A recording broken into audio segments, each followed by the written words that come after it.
following came all the way from Lucknow. Nitya तो वो वापस आपके बीच में आए हैं और थोड़ी सी बात अब हमारे बिजनेस करने के ऊपर आपसे करेंगे। और हम लोग बहुत भाग्यशाली हैं, बहुत खुशकिस्मत हैं। पहले तो प्रिविलेज्ड अपने आप को मानते हैं कि हमें ब्रेट वर्ल्ड वाइड ने ये मौका दिया कि हम आपके बीच में आए और अपनी स्टोरी, अपने एक्सपीरियंसेस आपके साथ शेयर कर सकें। और दूसरा प्रिविलेज ये है कि हमारे पास एक ऐसा प्रूवन सिस्टम है, जिस प्रूवन सिस्टम के थ्रू हमारे लिए काम काफी आसान हो जाता है। अगर हमको ये पता है कि एक पैटर्न है, जिस पैटर्न को फॉलो करने से हम वहां जा सकते हैं जहां पर ये सारे लीडर्स आपके जो अभी बीच में आए ये पहुंचे, तो चीजें काफी आसान हो जाती। नहीं, बजाय इसके कि हमें कोई नया रास्ता बनाना हो, कुछ नया सीखना हो, कुछ नया करना हो, हमें पता है कि एक रास्ता है, एक रास्ते से जब बहुत सारे लोग गुजरते हैं तो वहां एक ट्रेल बन जाती है और हम काफी बार उस ट्रेल को देख करके भी अपनी मंजिल तक पहुंच सकते हैं। तो सेम उसी तरह से हमारे यहाँ जो एक पैटर्न ऑफ सक्सेस जो है, मैं उसकी बात करूंगा आपसे। और उस पैटर्न ऑफ सक्सेस में कुछ जबरदस्त चीजें हैं और डिफाइंड हैं और मेजर्ड हैं, और हमारे 9 कोर स्टेप्स हैं। जो 9 कोर स्टेप्स अगर हम रेगुलर अपनी हैबिट में डालें और जिनके ऊपर हम ध्यान दें, तो हमारे लिए इस बिजनेस के अंदर सक्सेसफुल होना काफी आसान हो जाता है।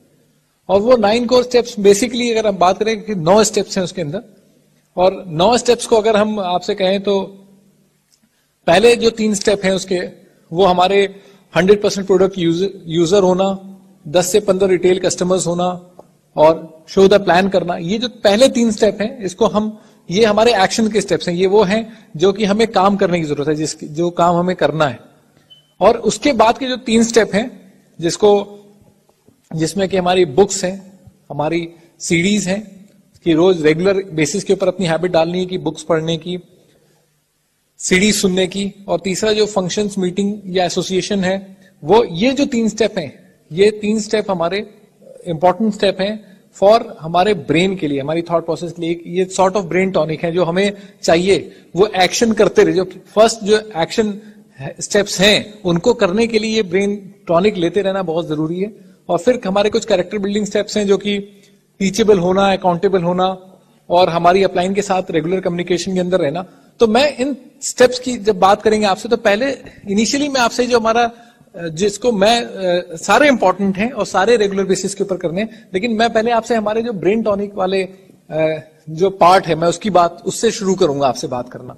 क्योंकि सबसे पहली जो शुरुआत है वो यहीं से होनी है, हमारे दिमाग से ही होनी है, हमारी सोच से ही होनी है। और हमको सबको ये बात पता है कि बेसिकली अगर मैं आपसे कहूं कि देखिए हमारे सामने 2 लोग हैं, मैं आपके सामने मान लीजिए 2 जुड़वा आदमी हैं, और एक मान लेते हैं कि बहुत सक्सेसफुल है और एक आदमी यहाँ पे is not successful, is a failure.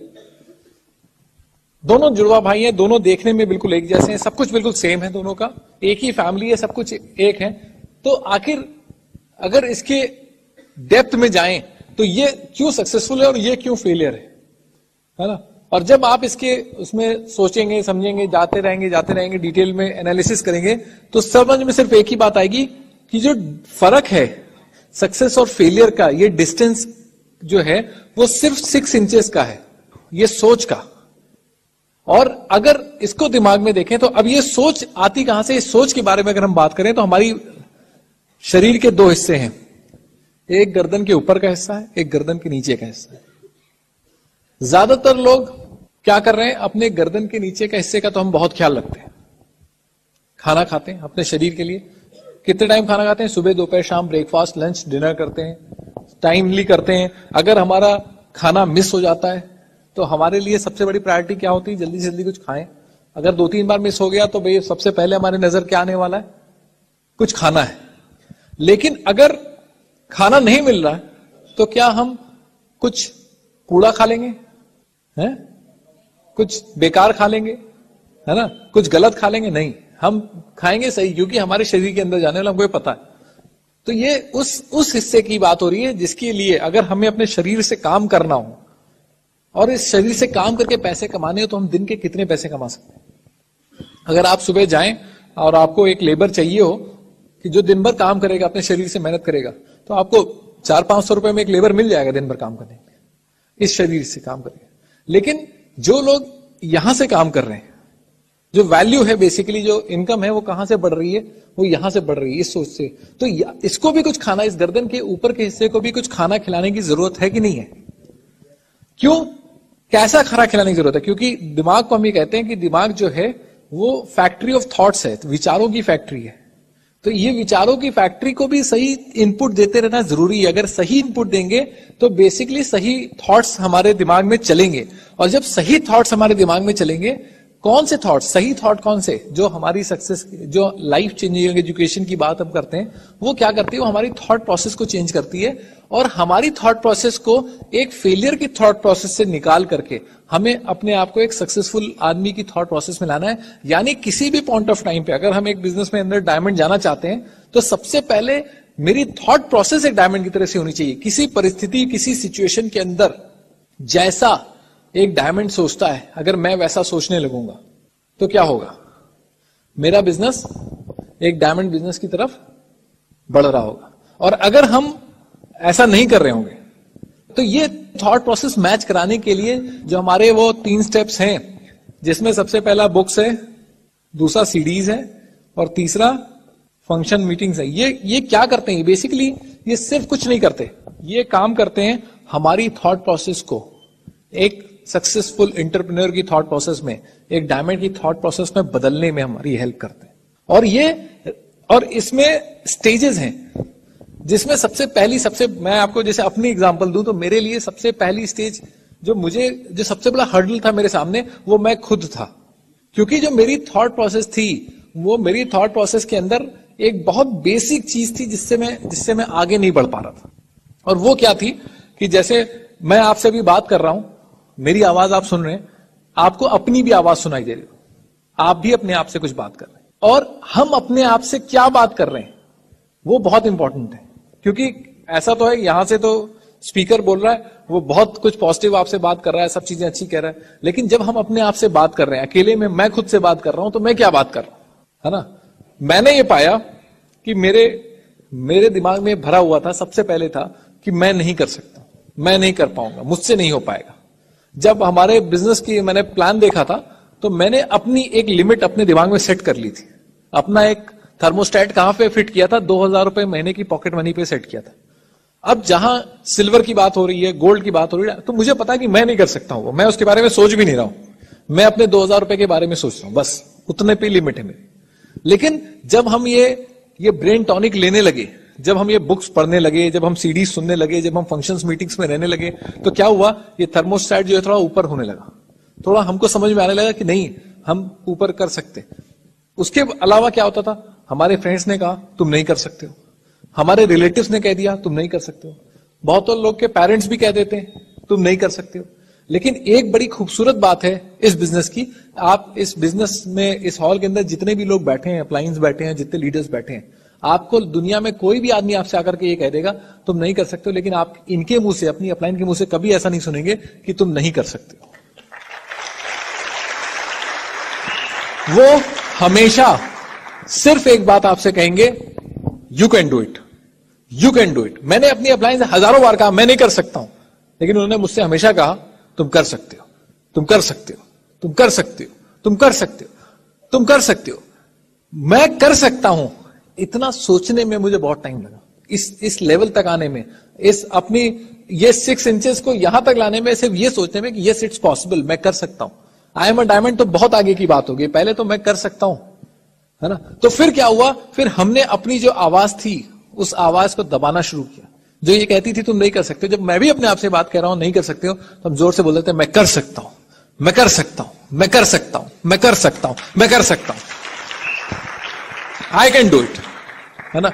और ये स्टेज तक पहुंचाने में ये अमेजिंग काम करती है ये स्टेप। जब आप रेगुलर पढ़ेंगे, क्यों कैसे करेंगे मैं भी, और इसके बारे में कैसे वर्क करेगा मैं बताऊंगा आपको। लेकिन पहला वर्क क्या है? पहले तो सबसे पहले अपने आप को उस पॉइंट पे लाना है कि जहां पे हम ये सोचना शुरू करेंगे यस मैं कर सकता हूं।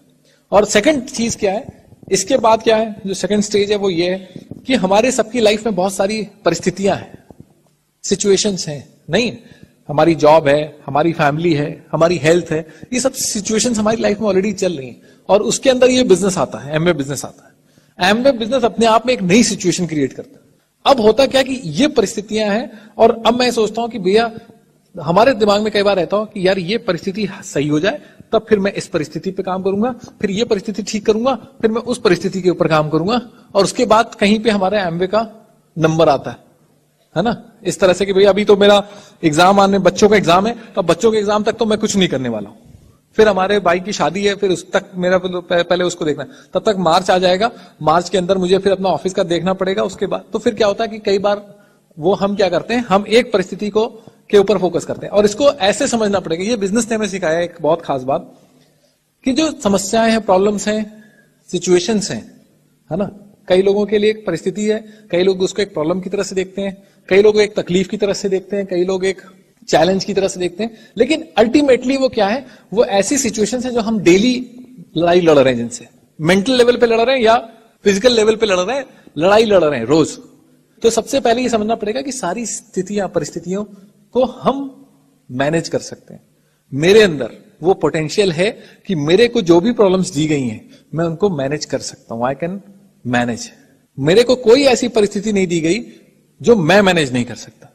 अगर मैं नहीं कर सकता हूं कोई परिस्थिति तो मुझको वो प्रॉब्लम नहीं मिली है, मुझको वही प्रॉब्लम्स दी गई हैं जो कि मैं मैनेज कर सकता हूं, मैं सॉल्व कर सकता हूं और सारी एक साथ भी मैनेज हो सकती है। ऐसा नहीं कि वन एट अ टाइम पे नहीं। एक लड़का जो है एक गुरु जी के पास गया कि मेरी यही सवाल का जवाब पूछने के लिए कि मेरी सारी समस्याएं कब खत्म होंगी। तो वो उन्होंने ऐसे कहा कि ऐसा करो, तुम बाहर एक कैंप लगा हुआ है, वहां मैदान में बहुत सारे ऊंट बैठे हुए हैं, तुम वहां पे जाओ, करीब 100 के आसपास ऊंट हैं, वो सारे ऊंट जैसे बैठ जाए सारे के सारे, तुम मेरे पास आ जाना, मैं तुम्हारे सवाल का जवाब दे दूंगा। वो बाहर गया और बाहर जाकर के वो इंतजार करने लगा। रात हो रही थी धीरे धीरे, तो वो देख रहा था कि काफी सारे ऊंट पहले तो सारे ही खड़े थे, फिर उसमें से कुछ बैठने लगे, कुछ सोने लगे, तो वो होपफुल हो रहा। तो फिर उसने कहा कि काफी सारे बैठ गए, कुछ नहीं बैठे थे। फिर जब वो कुछ बैठने लगे तब तक जो पहले से बैठे हुए थे काफी, तो खड़े हो गए, है ना। फिर कुछ और बैठे तो कुछ और खड़े हो गए। अब वो पूरी रात परेशान रहा, काफी देर तक इंतजार करता रहा, लेकिन सारे के सारे ऊंट एक साथ नहीं बैठे। तो वो वापस आया उनके पास कि सर मैं तो बहुत देर इंतजार करता रहा, वो बैठे नहीं, मेरी सवाल का जवाब दीजिए। कहते जैसे वो सारे ऊंट एक साथ नहीं बैठे वैसे सारी प्रॉब्लम एक साथ सॉल्व नहीं होंगी तुम्हारी कभी लाइफ, है ना। प्रॉब्लम तुम्हारी लाइफ में चलती रहेंगी, है ना। ऐसा नहीं है कि आप एमवे बिजनेस करने लगे आप कोई प्रॉब्लम नहीं आने वाली, है ना। आप इस बिजनेस की और इस एजुकेशन सिस्टम से सिर्फ एक चीज सीखते हैं कि आप प्रॉब्लम्स को बेटर मैनेज करना सीखते हैं। एक चीज समझते हैं कि आपको प्रॉब्लम्स को फेस करना है, सबसे पहले तो ये सीखते हैं। पहले तो हम प्रॉब्लम आती ही भागते थे, यार प्रॉब्लम मेरे सामने नहीं आनी चाहिए, हम ये सोचते थे कि हम उधर देखेंगे तो प्रॉब्लम मेरे को नहीं देखेगी, है ना। लेकिन और इसके ऊपर भी एक सिचुएशन बताता हूं आपको, एक बार कृष्ण और बलराम जंगल के अंदर जा रहे थे, तो उस जंगल में रात हो गई, थक गए थे, उनको लगा कि यार थोड़ा आराम करना चाहिए, लेकिन जंगल था, उनको लगा यार दोनों एक साथ नहीं आराम कर सकते, बारी बारी आराम करते हैं। तो पहले कृष्ण सो गए और बलराम इंतजार करने लगे और देखने लगे कोई आता। तब तक उनकी नजर पड़ी, एक दूर से एक आदमी आ रहा था और उन्होंने जब उस आदमी को देखा तो वो एक राक्षस नुमा चेहरा था और बड़ा सा खतरनाक जैसा आदमी था। और वो जब उन्होंने उसको देखा तो उनको थोड़ा सा हल्का सा डर लगा, तो वो थोड़ा सा पीछे की तरफ आए।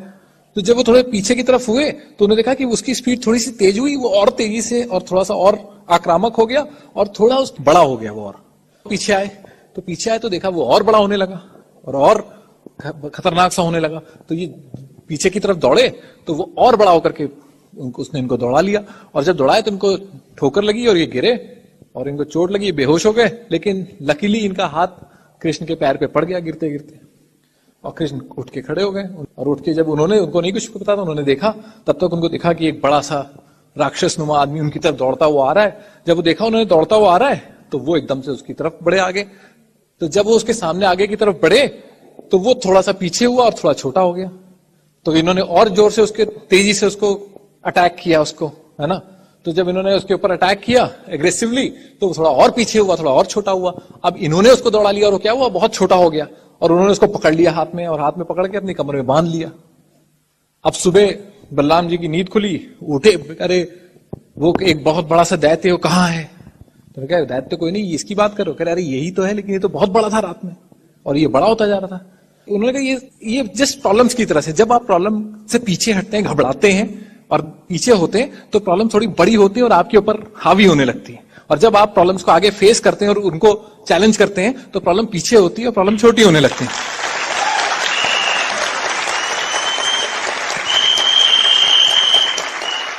है ना? और सीरियसली हम सबकी लाइफ में 3 चीजें हैं, एक है ड्रीम, एक है स्ट्रगल और एक है विक्ट्री। ये सबकी स्टोरी में ये लिखा हुआ है। हम लोग की सबकी स्टोरी के ऊपर एक मूवी बन रही है, जिस मूवी का नाम है एफईडी सेलिब्रेशन। और वो एफईडी सेलिब्रेशन की जो मूवी है, उसका कवर डिजाइन है, आपने देखा होगा, उसका पोस्टर वगैरह डिजाइन है। उस पोस्टर में क्या है कि आप और आपकी वाइफ एक बड़ा सा प्लाक लिए ऐसे विनर उसमें वो है।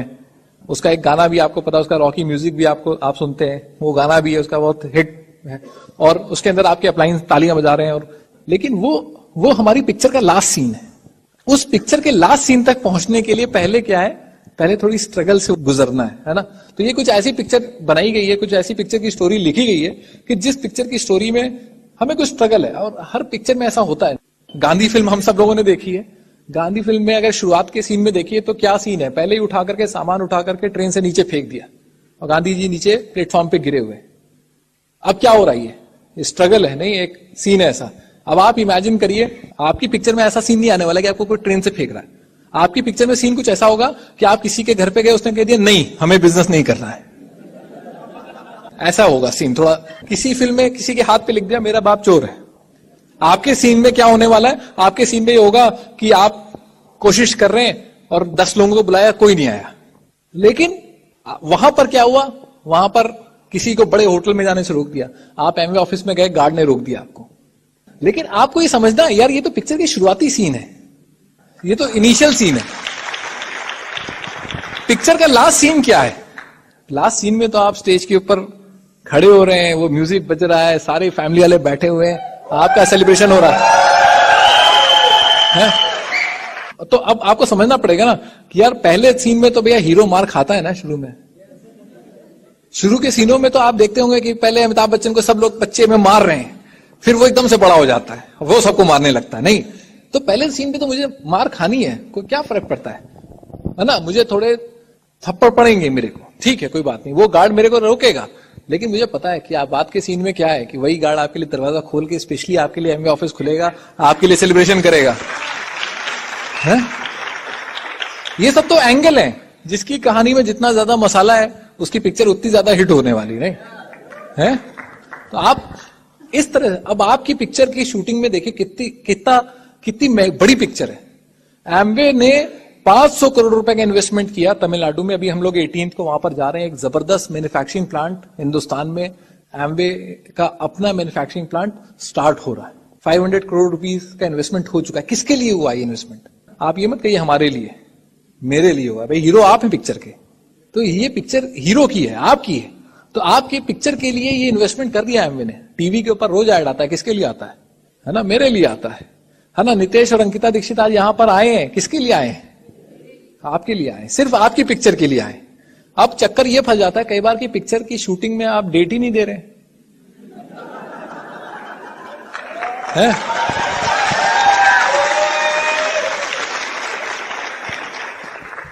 यहां जो ये प्रोडक्शन कंपनी ये बताती कि 2 से 5 साल में पिक्चर बनाई जा सकती है। तब जब आप 2 से 5 साल फोकस्ड होकर के रेगुलर बेसिस पे काम करें। आपने कहा यार 2 महीने तो काम किया, 3 महीने तक शूटिंग पे नहीं आए आप, तो कैसे काम चलेगा? नहीं चल पाएगा। तो हमको क्या करना है? हमको ये समझना है कि अब मेरे को मेहनत कहां करनी है। मेहनत मुझे अपने दिमाग के ऊपर करनी है। इन्वेस्टमेंट किसके ऊपर करना है? सबसे ज्यादा अपने ऊपर करना है। और उस इन्वेस्टमेंट में ध्यान देना है कि भैया मेरी थॉट प्रोसेस, मेरे दिमाग के अंदर कोई भी गलत विचार नहीं चल सकता। तो बुक्स मेरे लिए क्या करती हैं? हमारे दिमाग को, हमारी सोच को स्ट्रेच करती हैं, बड़ा करती हैं। क्यों करती हैं? अच्छा, कौन सी बुक्स पढ़नी है ये भी बहुत इंपॉर्टेंट है। बुक्स का मतलब ये नहीं कि कोई भी बुक लेकर के पढ़नी शुरू कर देनी है। जो हमारे यहाँ रिकमेंडेड बुक्स हैं, जो आपके अपलाइन रिकमेंड करते हैं, जो ब्रिज सिस्टम रिकमेंड करता है, वो सारी बुक्स हम यहाँ पर, अभी बाहर काउंटर होगा उस पर देखिएगा कई सारी बुक्स रखी हुई हैं। उन बुक्स में से आप जो वो कर सकते हैं। हाँ, इनिशियली अगर आपकी बुक रीडिंग की हैबिट नहीं है तो ठीक है, आप थोड़ी पतली बुक से स्टार्ट करिए। जैसे मेरे पहले किताबों का बिल्कुल भी वो नहीं था।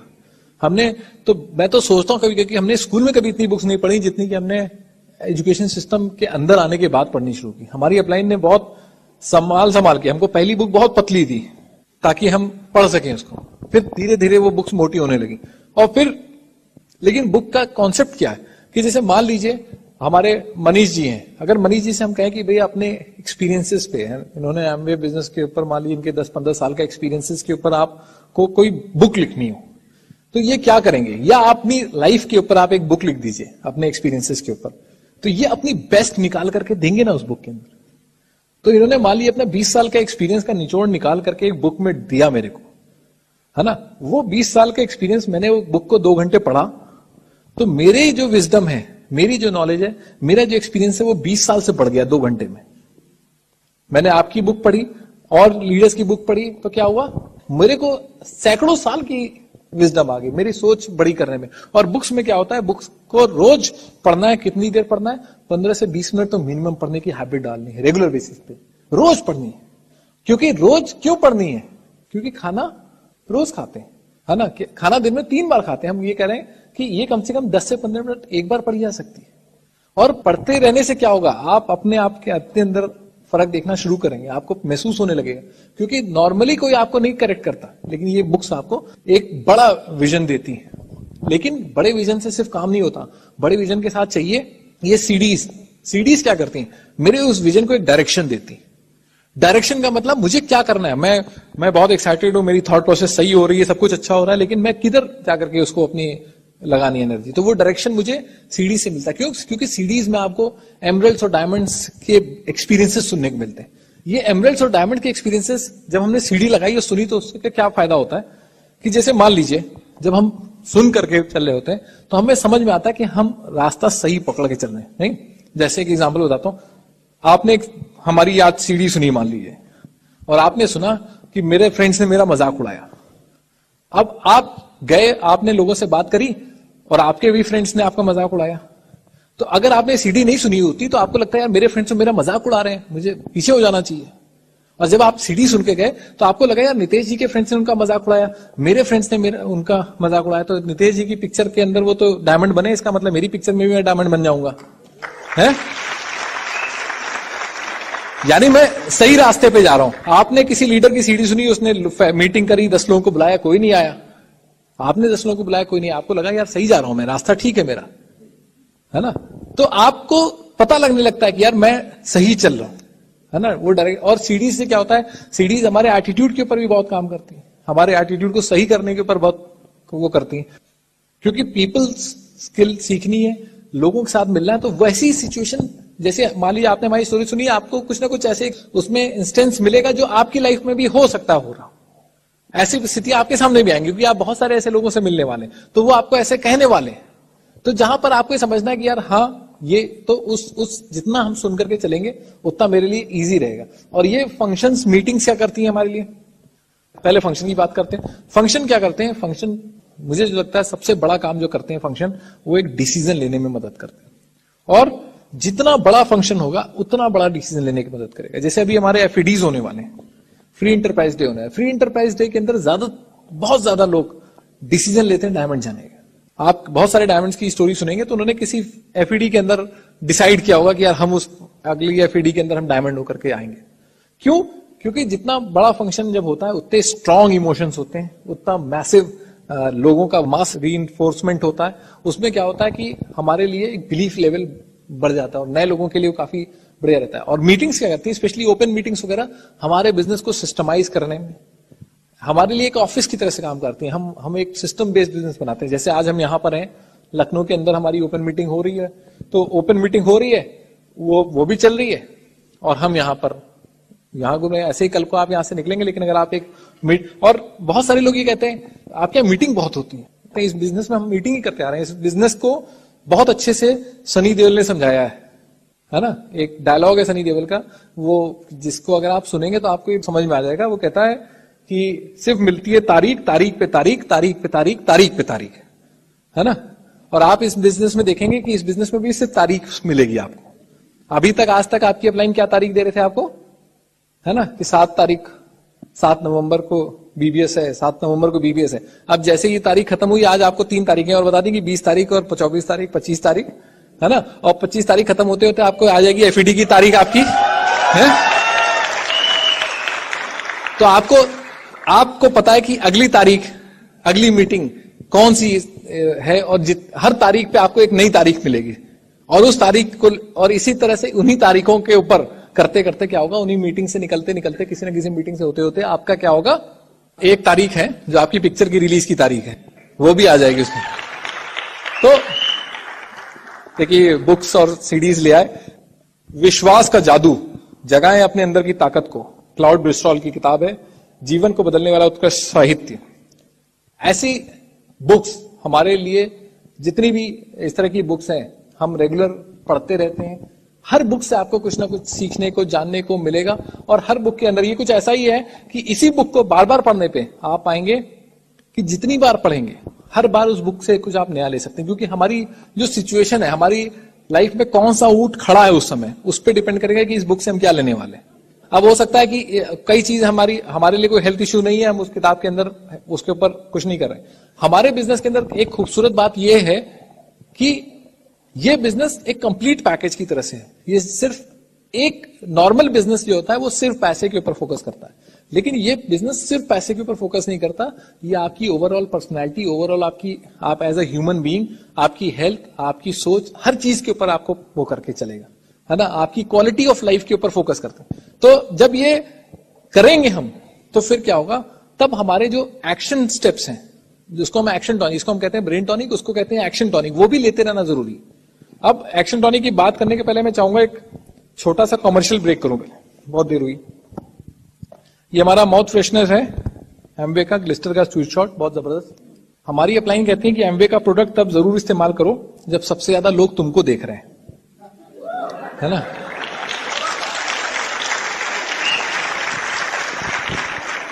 और है भी जबरदस्त एमवे के प्रोडक्ट्स।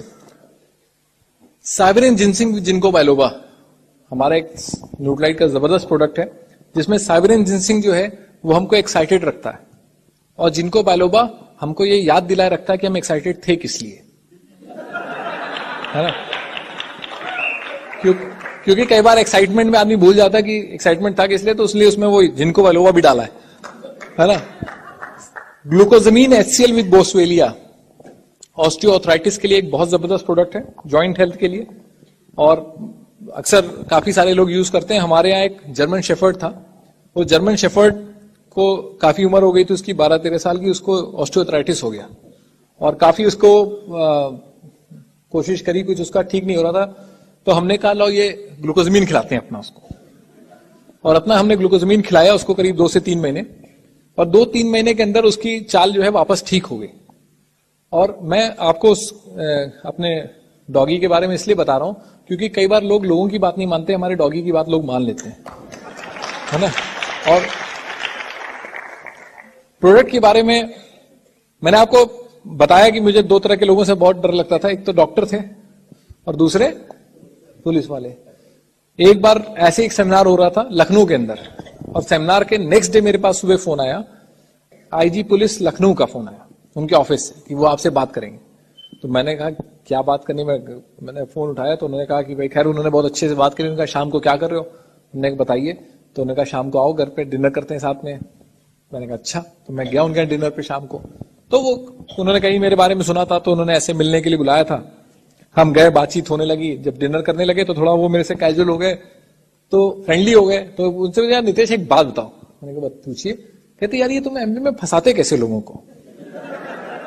तो मैं ऐसा एक्सपेक्ट नहीं कर रहा था उनसे कि ऐसी कोई बात हो करेंगे, तो मैंने कहा आपको ऐसा क्यों लगता है कि हम फंसाते हैं लोगों को। तो उन्होंने कहा कि यार इतने महंगे प्रोडक्ट हैं, कोई कैसे यूज करता है या कैसे उसको करता है बिना फंसे, मतलब बिना वो किए तो होता नहीं होगा। तो मैंने कहा नहीं ऐसा नहीं है। मैंने उनसे वही सवाल पूछा, जब कोई मुझसे ऐसा कहता है मैं उससे एक ही सवाल पूछता हूं, मैंने कहा आपने कौन सा इस्तेमाल किया, और उन्होंने मुझे वही जवाब दिया जो ज्यादातर लोग मुझको देते हैं कि यार इस्तेमाल तो नहीं किया, सुना है। तो मैंने कहा अगर आप हमारा एमवे का एक प्रोडक्ट भी इस्तेमाल कर लें और उसके बाद आप ये बात कहेंगे अगर, तो मैं आपकी बात मान लूंगा, लेकिन अगर आप बिना यूज किए बात करें तो मैं आपकी बात नहीं मानूंगा। तो बोले अच्छा एक प्रोडक्ट तुम बताओ, जो कहोगे वो प्रोडक्ट मैं इस्तेमाल करूंगा। तो मैंने सोचा सबसे ज्यादा पीवी किस पे हमारे यहां, है ना। तो हाँ, तो उस समय हमारा जो प्रोडक्ट था जिनसिंग, है ना, फाइबर इन जिनसिंग, मैंने कहा यही बताते हैं उनको। वो उसके बारे में उनको थोड़ा बहुत बताया, कहते अच्छा चलो ये मैं यूज करता हूँ। एक हफ्ते उन्होंने उसको यूज किया, मैंने फोन किया एक दिन ऐसे पूछने के लिए सब ठीक है, कह रहे यार ठीक तो है, बढ़िया है, लेकिन कुछ साइकोलॉजिकल लग रहा है ना। तो अभी बात, मैंने कहा अरे मैं तो अभी ऐसे ही पूछ रहा था। तो फिर खैर 1 महीने के बाद मैं उनके ऑफिस गया उनसे मिलने के लिए। तो अभी मैं दरवाजा खोल के उनके ऑफिस में घुस रहा था, उन्होंने मुझको देखा, देखते ही अपनी सीट से खड़े हो गए, कह रहे यार नितेश गले लग जाओ मेरे। मैंने क्या हो गया? कह रहे अरे सुबह जो है बैडमिंटन खेलने जाता था, पहले गेम में मैं हाफ करके बैठ जाता था, आजकल मार मार के सामने लोग को भुर्ता बना देता हूं, लोग पूछ रहे खा क्या रहे हो आजकल।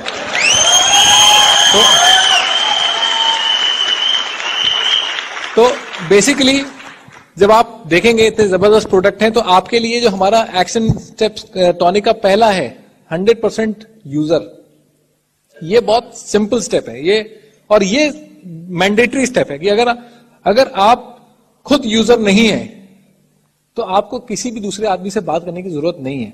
सबसे पहले अपने आप से ही बात करते रहिए जब तक कि आप एटलीस्ट, मैं कहता हूं एक प्रोडक्ट तो यूज कर रहे हो आप 100%, और फिर धीरे धीरे आप, ये हो सकता है कि भाई और प्रोडक्ट्स के ऊपर जाएं, लेकिन अगर प्रोडक्ट यूज नहीं कर रहे हैं तो अच्छा है कि आप पहले इस स्टेप को ही कोशिश करें कि पहले हम इस स्टेप के ऊपर आए। और ये स्टेप जब करते हैं तो इसका एक बाय प्रोडक्ट हमारा सेकंड स्टेप है, वो है 10 से 15 रिटेल कस्टमर्स। ये बहुत, अगर आप यूजर हैं तो कस्टमर अपने आप बनेंगे, और जो यूज कर रहे होते हैं कस्टमर, आप देखिए उनके भी अपने कस्टमर होते हैं। जो आपका कस्टमर आपसे फोन करता है कि मुझे ग्लिस्टर चाहिए 6 ग्लिस्टर, क्या करना है, आप नहाएंगे? नहीं मेरे 4 कस्टमर, मेरे साथ भी 4 लोग हैं, वो भी लेंगे, यूज करेंगे। तो आप पाएंगे कि जितने भी प्रोडक्ट हैं हमारे, तो ये हमारे वॉल्यूम क्रिएटर भी हैं ये स्टेप्स। और इन दोनों को जब हम करते हैं, मतलब हमें जो भी प्रोडक्ट हमारे घर में इस्तेमाल होते हैं और एमवे उन्हें बनाता है, तो चूंकि हम एक बिजनेस ओनर हैं, तो बिजनेस ओनर को इस बात को समझाने की जरूरत नहीं होती कि अगर उसके घर में पेट्रोल पंप है तो उसको पेट्रोल बाहर से नहीं डलवाना है। सेम उसी तरह से जैसे अगर हमारे पास अपने प्रोडक्ट्स हैं और हम यूज कर रहे हैं, तो हम कोशिश करते हैं कि हमारे टर्नओवर, हमारे एक्सपेंसेस को हम सबसे पहले अपने टर्नओवर में कन्वर्ट करें, अपने खुद के एक्सपेंसेस को, ताकि वो हमारे उसको कर सकें। और ये दोनों स्टेप के बाद जो तीसरा स्टेप है वो है show the plan. Show the plan क्या करता है? ये हमारे बिजनेस को ड्राइव करता है। और अगर आप देखेंगे हमारे यहाँ 4 बेसिक्स हैं, जिसमें लिस्ट बिल्डिंग है, कॉन्टैक्टिंग है, उसमें भी शो द प्लान आता है और फॉलोअप आता है। ये बेसिकली क्या करता है? ये हमारे बिजनेस को आगे बढ़ाने के लिए, सबसे मैंने अपने स्टोरी में आपसे शेयर किया था कि प्लान ने कैसे हमारी लाइफ को चेंज किया। ये प्लान हमें रेगुलर बेसिस पे 5 to 7 टाइम्स अ वीक ये प्लान दिखाना है ना। अब प्लान दिखाने के लिए सबसे इंपॉर्टेंट क्या है? पहले हमें खुद ये प्लान, ये कॉन्सेप्ट समझ में आना चाहिए, हमें खुद पता होना चाहिए कॉन्सेप्ट क्या है, प्लान क्या है। और ये प्लान बेसिकली क्या करता है? ये क्वालिफाई करने में आपकी हेल्प करता है उन लोगों को जो कि आपके बिजनेस के लिए बने हैं, है ना। अच्छा, हमारे यहाँ जब 100% प्रोडक्ट यूजर की हम बात करते हैं, तो बेसिकली इसमें हमारे यहाँ एक प्रोडक्ट है डेली, एक ऐसा प्रोडक्ट है जो हम सब खा सकते हैं, रोज खाना चाहिए, जिसके अंदर एक टैबलेट के अंदर 13 विटामिन और 11 मिनरल्स हैं, जिसमें हमारे बेसिक आरडीए हमको मिल जाता है। लेकिन इस बिजनेस को करने के लिए एक विटामिन और खाने की जरूरत है जो डेली में नहीं है। वो क्या होता है? वो जब आप ये एसटीपी करते हैं तो आपको खाने को मिलता है। उसका विटामिन का नाम है विटामिन नो, है ना। और बिना विटामिन नो खाए इस बिजनेस में आप सक्सेसफुल नहीं हो पाएंगे, है ना। और जितना ज्यादा खाएंगे उतना आगे जाएंगे। ये जितने लोग आगे बैठे हैं, लीडर्स बैठे हैं जो आपके सामने स्टेज पे आए थे, आप इनसे पूछिएगा इन्होंने कितना विटामिन नो खाया है, आज भी खा रहे हैं। और हमको ये समझना है कि ये जब हम प्लान दिखाते हैं तो या तो वो हमारे को वो लोग मिलते हैं जो हमारे साथ चाहिए, नहीं वो मिलते हैं तो हमको हमारा विटामिन नो मिल जाता है जो हमें चाहिए हमारे बिजनेस के लिए।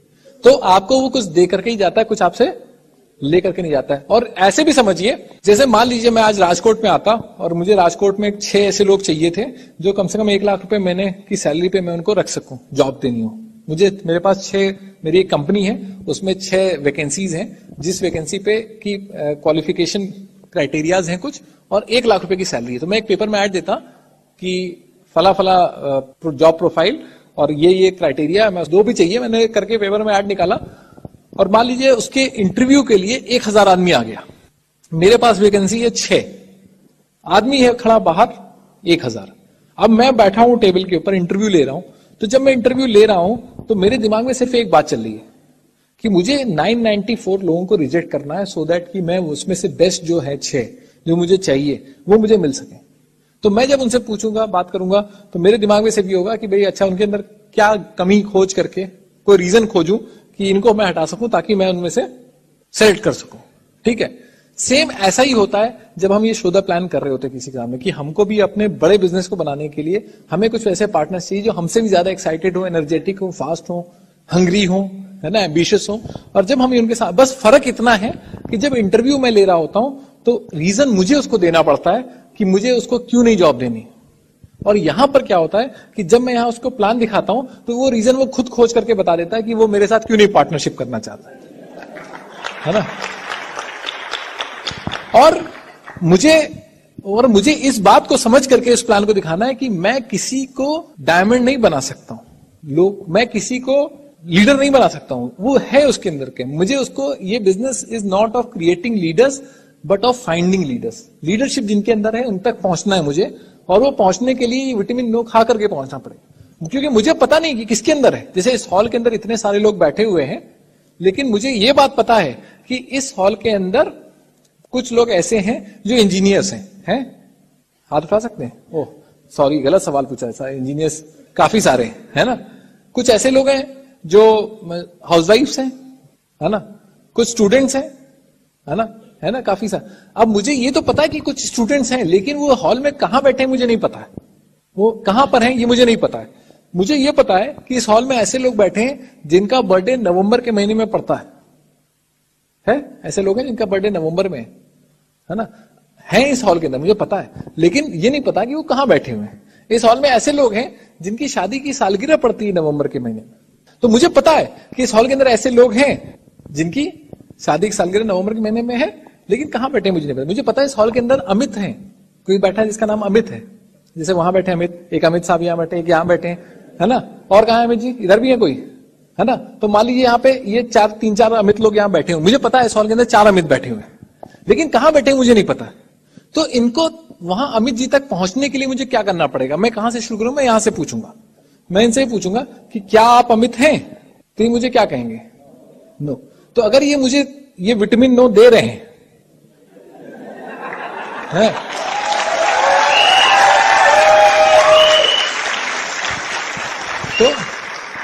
तो इस विटामिन नो के साथ एक अपॉर्चुनिटी दे रहे हैं मुझे आगे बढ़ने की, मुझे नेक्स्ट करने की, और मुझे अमित जी के करीब जाने की। तो मुझे इनका शुक्रगुजार होना चाहिए कि इनसे नाराज होना चाहिए? मुझे है शुक्रगुजार होना चाहिए कि भाई थैंक यू, आप अमित नहीं है, क्योंकि मुझे अमित वहां बैठे हुए हैं। अब चैलेंज क्या हो जाता है कि सबसे बड़ा चैलेंज हो जाता है कि हम कहते हैं कि नहीं, आपको पता नहीं, आप ही अमित हैं, है ना।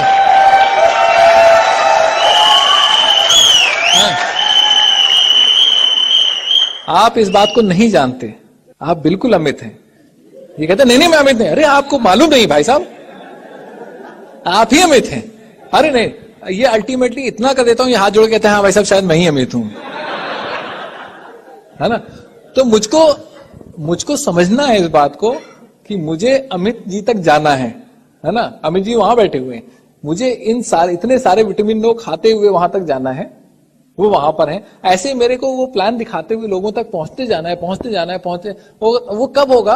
अब ऐसा हो सकता है, मान लीजिए ये भी एक चैलेंज होता है कि मैंने इनसे पूछा आज, फिर मैंने कहा यार चलो 2 हफ्ते तो मैं फंसा रह गया अपने काम के अंदर, तब तक अमित जी वहां से उठ करके वहां चले गए, बैठ के उधर जाकर, है ना। तो मेरे को रेगुलर बेसिस के ऊपर, क्योंकि ये बिजनेस के अंदर मुझे पता है कि एक डब्बे के अंदर 6 बॉल हैं, और 6 बॉल के अंदर 5 बॉल्स जो है वो रेड है और 1 बॉल जो है वो व्हाइट है। तो मैं अगर एक बार हाथ डाल के निकालूंगा तो व्हाइट बॉल की निकलने की प्रोबेबिलिटी 0.2 है ना, 20% प्रोबेबिलिटी कि एक बार निकालने में वो बॉल व्हाइट निकलेगी। लेकिन अगर मैं जल्दी जल्दी निकालूंगा, है ना, या एक बार में 6 बॉल्स निकालूंगा, तो 100% प्रोबेबिलिटी कि एक बॉल उसके अंदर व्हाइट होगी। तो सेम उसी तरह से मैं जब ग्रुप्स में और बंचेस में काम करूंगा और जल्दी जल्दी काम करूंगा, तो क्या होगा, उसमें मेरे को मेरे अमित की मिलने की पॉसिबिलिटी बढ़ जाएगी। अब और कई केसेस में 100% हुई, 100% प्रेडिक्टेबल बिजनेस है जो कि हम अपने एफर्ट से ये वो कर सकते हैं कि हाँ ये हमारा बिजनेस के थ्रू हम उन लोगों को ला सकते हैं।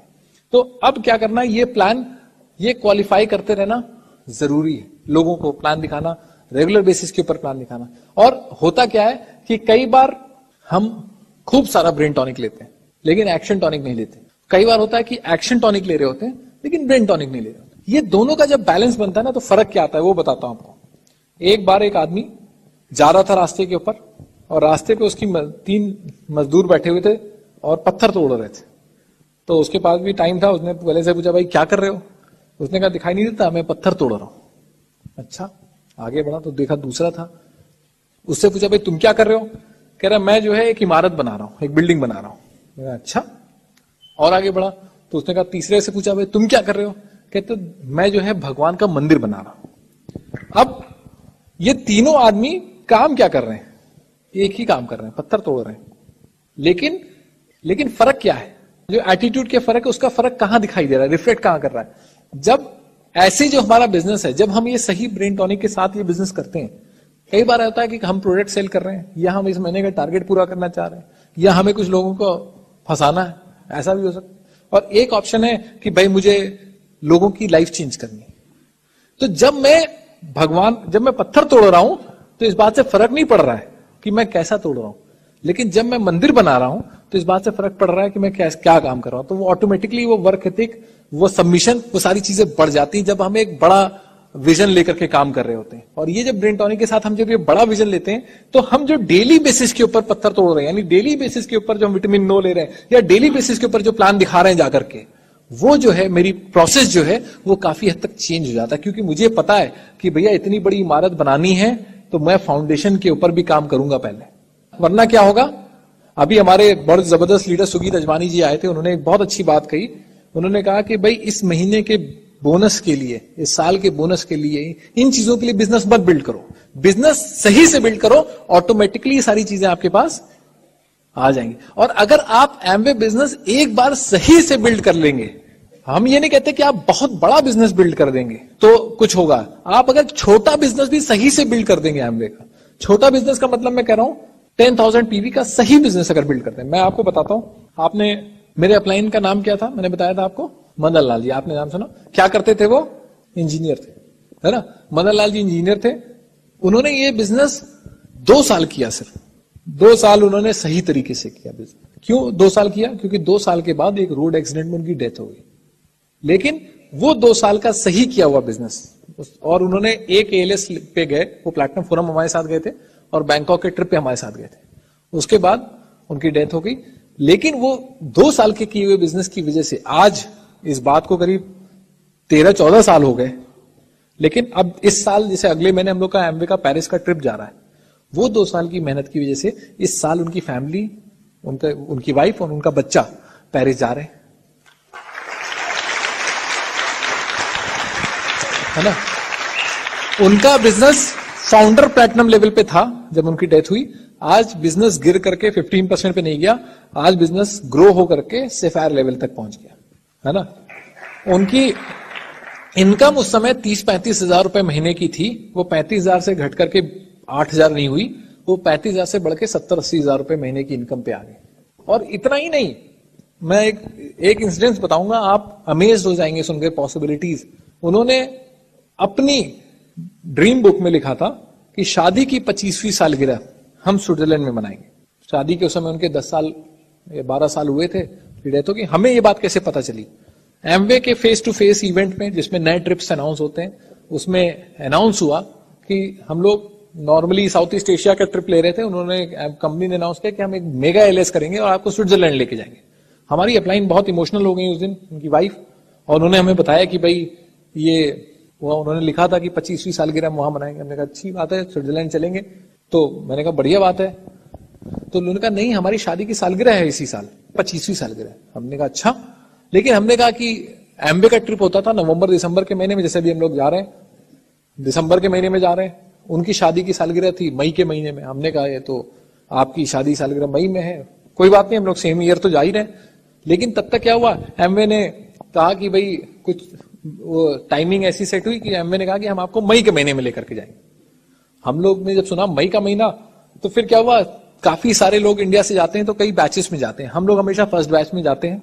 तो फर्स्ट बैच में की जो डेट्स थी और जो उनकी शादी की सालगिरह डेट्स थी वो अलग अलग थी, तो महीना सेम था। हमने कहा चलिए कोई बात नहीं। लेकिन तब तक एमवे से चिट्ठी आई कि आपका ग्रुप साइज कुछ ऐसा सेट हो रहा है कि उसको हम चाहते हैं कि अगर आप कहें तो हम सेकंड बैच में कर दें, और सेकंड बैच में वो एग्जैक्ट डेट्स थी जिसमें उनकी शादी की सालगिरह पड़ रही थी। हमने उनकी वाइफ, उनके बच्चे के साथ हमारी पूरी टीम ने, उनकी पूरी एलओएस ने उनकी शादी की 25वीं सालगिरह स्विट्जरलैंड में मनाई। किस बिजनेस की वजह से? जो 2 साल उन्होंने सही बिजनेस किया। आप इस बात का अंदाजा नहीं लगा सकते। इसको ऐसे समझिएगा कि आज हम यहां राजकोट में हैं, कम से कम 1500 किलोमीटर दूर हैं लखनऊ से, और करीब 14-15 साल बाद की बात है, उनकी डेथ के 15 साल बाद की बात है। आज आप मदन लाल जी का नाम जानते हैं, उनके प्रोफेशन के बारे में जानते हैं, उनके बिजनेस के बारे में जानते हैं। आज के 15-20 साल बाद यहां से हजारों किलोमीटर दूर क्या कोई ऐसा होने वाला है जो आपका नाम ले रहा हो कहीं पर खड़ा होकर के? है ना? वो तब हम ये जो एफर्ट कर रहे हैं, वो जो मोमेंटम बनेगा, वो जो लेगेसी होगी, वो उसके बारे में चिंता मत करिए। आप जो काम कर रहे हैं, जो लोगों के ड्राइंग रूम के अंदर शाम को जा रहे हैं या लोगों से बात कर रहे हैं, उसके अंदर सही तरीके से करिए, उसको राइट करिए, एक बार सही करिए। आप पाएंगे कि आपको पता भी नहीं लगेगा कि हजारों किलोमीटर छोड़ दीजिए, 15 साल छोड़ दीजिए, सैकड़ों सालों तक आपका नाम लेने वाले लोग रहेंगे।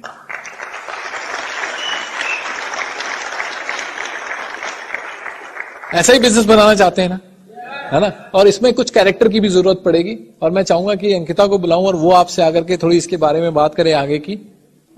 अंकिता जी।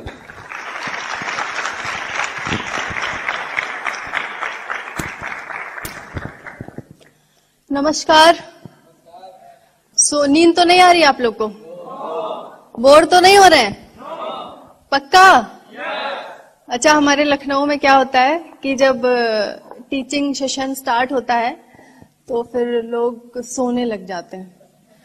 तो कई बार मैंने फोटो खींची है लोगों की प्रूफ के लिए। तो बाद में फिर जब वो सो रहे होते तो उनको जगाओ कि आप सो गए थे क्या? तो नहीं, मैं सो कहाँ रहा था, मैं तो खो गया था ट्रेनिंग में। तो वो वाली सिचुएशन यहाँ पे तो नहीं है ना? गुड। एक बात बताना चाहूंगी, जब हम लोग जाते हैं 2-2.5 घंटे की पिक्चर देखने के लिए, पिक्चर हॉल में बैठते हैं, तो चाहे हम जितने भी थके हों, चाहे हमें जितनी भी नींद आ रही हो, बट 2.5 घंटे तक हमें कभी नींद आती है, हम कभी बोर होते हैं। हमारा एक्साइटमेंट, हमारी जो एनर्जी लेवल है, वो लास्ट मोमेंट तक एकदम वैसे के वैसे हाई रहता है। होता है कि नहीं? और कई बार ऐसा होता है कि जब हमारा 2 से 2.5 घंटे की टीचिंग्स होती हैं या कोई सेमिनार हो गया, तो कई बार हम बोर होने लगते हैं। दिल से बताइएगा, होता है कि नहीं? यार बहुत लंबा हो गया है, बैठे बैठे थक गया आज तो। क्या रीजन क्या है इसके पीछे? आपको पता है, वो जो पिक्चर होती है 2.5 घंटे की, उसके लिए हम इतना ज्यादा इंटरेस्टेड होते हैं, हम उसमें इतना ज्यादा इंटरेस्ट लेते हैं, इतना एक्साइटेड होते हैं, और शायद हमारा इंटरेस्ट इतना उसमें नहीं है जितना कि हमारी मूवी में रहता है, उतना हमारी टीचिंग्स में नहीं है। लेकिन एक चीज मैं आपको बताऊं, जब 2.5 घंटे की पिक्चर आप पिक्चर हॉल में देखते हैं तो कोई पिक्चर आपको हीरो नहीं बना सकती।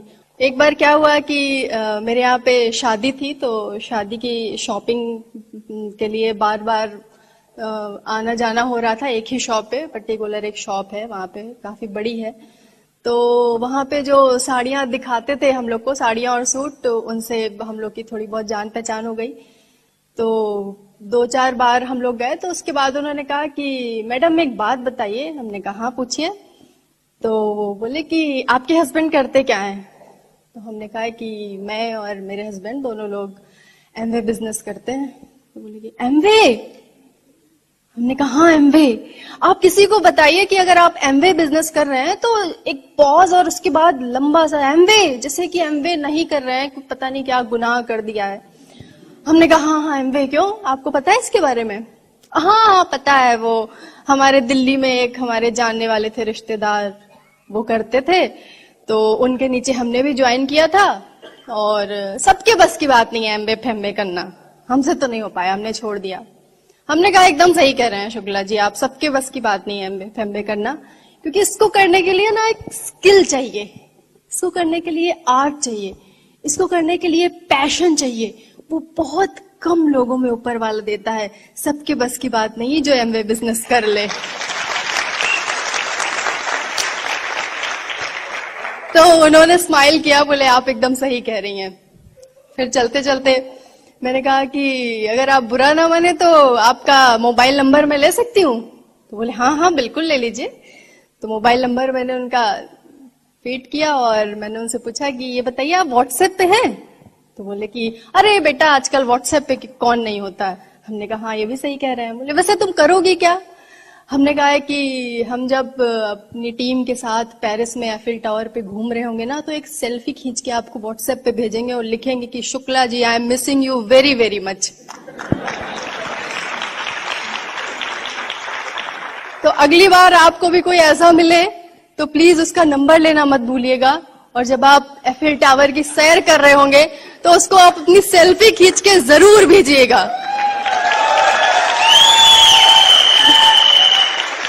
मैंने कहा ना लास्ट स्टेटमेंट हमेशा आपकी होनी चाहिए, और भले ही वो बोले ना बोले लेकिन उसको कहीं तो लगे यार सही में यार ये पेरिस घूम रहा है और हम यहाँ साड़ियां दिखा रहे हैं दुकान पे। तो इसी तरह से आपका बिजनेस हो जाएगा। कोई आपको हाँ कहेगा, कोई आपको ना कहेगा, आपको दिल पे लेने की जरूरत नहीं है नो वालों को। एक बार माधुरी दीक्षित का इंटरव्यू आ रहा था, अनुपम खेर का एक शो आता है, तो उसमें माधुरी दीक्षित आई थी। तो ऐसे ही अनुपम खेर ने पूछा कि एक कोई मूवी शुरुआत में उसकी सारी मूवीज फ्लॉप होती चली गई। तो अनुपम खेर ने बोला कि ये बताइए कि आपको लोग जब क्रिटिसाइज करते थे, जब बहुत बुरा भला कहते थे आपको, तो आपको बुरा नहीं लगता था? तो माधुरी दीक्षित ने कहा कि नहीं मुझे बहुत बुरा लगता था पहले, शुरुआत में मैं बहुत ज्यादा मैं अपसेट रहती थी और मैं सोचती थी, लेकिन उसके बाद क्या हुआ कि मैंने एक बुक में पढ़ा, तो उसके बाद से मैंने उस प्रॉब्लम को हैंडल करना सीख लिया। तो बोले कि कैसे? तो बोले कि देखिए जब आप कोई भी काम करेंगे, कोई भी बड़ा काम आप बहुत सक्सेसफुल हो जाएंगे, तो 50% लोग आपको क्रिटिसाइज करेंगे और 50% लोग आपको अप्रिशिएट करेंगे। इट डिपेंड्स ऑन यू कि आप दिल से किसे लगा के रखते हैं। और मैं हमेशा जो मेरे चाहने वाले हैं, जो मेरा अप्रिशिएशन है, मैं हमेशा उनको अपने दिल से लगा के रखती हूँ। मैंने कभी ध्यान ही नहीं दिया कि किसने मुझे क्रिटिसाइज किया, मैं तो सिर्फ उन पे ध्यान देती हूँ जो मुझे प्यार करते हैं, जो मेरे फैंस हैं। तो ये बहुत बड़ी बात है वाकई में। हम जब लोगों के पास अपना बिजनेस लेकर जाएंगे तो कुछ लोग हमें नो कहेंगे, कुछ लोग हमको यस कहेंगे, क्योंकि सब इस दुनिया में बिजनेस नहीं कर सकते। जिस तरह से सब डॉक्टर नहीं बन सकते, सब इंजीनियर नहीं बन सकते, सब आईएएस ऑफिसर नहीं बन सकते, सब टीचर नहीं बन सकते, उसी तरह से सब डायमंड नहीं बन सकते। तो इट डिपेंड्स ऑन यू कि आप लोगों की नो को दिल से लगा के रखे हैं, या जो जिसने हाँ कह दिया है, जो आपके साथ बिजनेस साइन कर रहा है, जो आपके साथ बिजनेस ज्वाइन कर लिया है, उसको लेके आप चीयर करते हैं। तो ये आप पे डिपेंड करता है कि आप दिल से किसे लगा के रखते हैं। दूसरी खास चीज ये है कि जब हम क्या करते हैं, हम अपने आसपास का एनवायरनमेंट सोचते हैं यार, सब चेंज करने की कोशिश करते हैं। एक बार क्या हुआ कि जेल में एक सर्वे हुआ, कैदियों से पूछा गया कि ये बताइए आप यहाँ जेल में हैं आज, तो इसके लिए आप किसे रिस्पॉन्सिबल मानते हैं, किसे जिम्मेदार मानते हैं? तो 100% कैदियों ने यही कहा कि यार ऐसी ऐसी सिचुएशन आ गई मेरे सामने, ऐसे ऐसे लोगों ने मुझे गुस्सा दिलाया, तो मेरी सारी जेल में मेरे होने के पीछे उन्हीं लोगों का हाथ है। तो पता चला कि जेल में एक्चुअली सबसे ज्यादा शरीफ लोग थे, क्योंकि वो जिम्मेदार अपने आप को मान ही नहीं रहे थे। उनको लग रहा था कि उन्हें यहाँ पहुंचाने वाला कोई और है।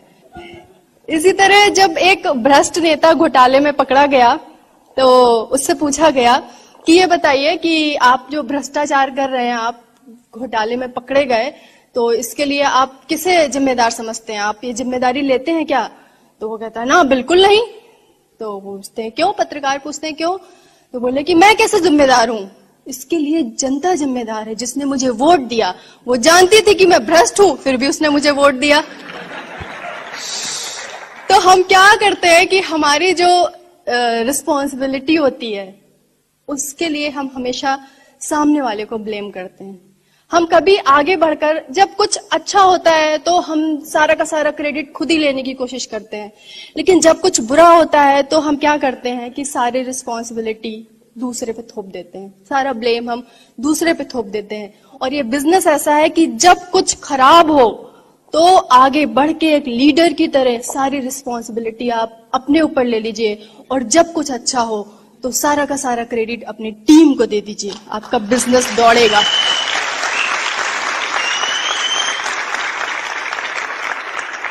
आपको पता है दुनिया में जब भी आप कुछ बड़ा करने का सोचेंगे, जब बड़ा काम करने जाएंगे, बड़ा बिजनेस बनाने के सोचेंगे, तो आपके साथ कुछ सिचुएशंस आएंगी। सबसे पहले जब आप कुछ बड़ा डिसीजन लेंगे तो लोग जो आपके साथ थे, जो आपको लगता था कि बहुत नियरेस्ट है, मेरे डियरेस्ट हैं, वो लोग आपका मजाक बनाएंगे। ऐसा होता है कि नहीं? जब हम बिजनेस का डिसीजन लेते हैं तो लोग मजाक बना, अरे तुम करोड़पति बनोगे, यार छोटी मोटी कोई जॉब कर लो, हर महीना पैसा आएगा, ठीक रहेगा। कहाँ तुम करोड़पति, ऐसे बोलते हैं कि नहीं? कहाँ तुम करोड़पति बनने के सपने देख रहे हो? आपका बहुत मजाक उड़ाएंगे। दूसरा पॉइंट, वो सब आपका साथ छोड़ देंगे जो आपको लगेगा कि यार ये तो मेरा एकदम कभी साथ ही नहीं छोड़ सकता था, ये तो मेरा बहुत करीबी था, वो आपका साथ छोड़ देंगे।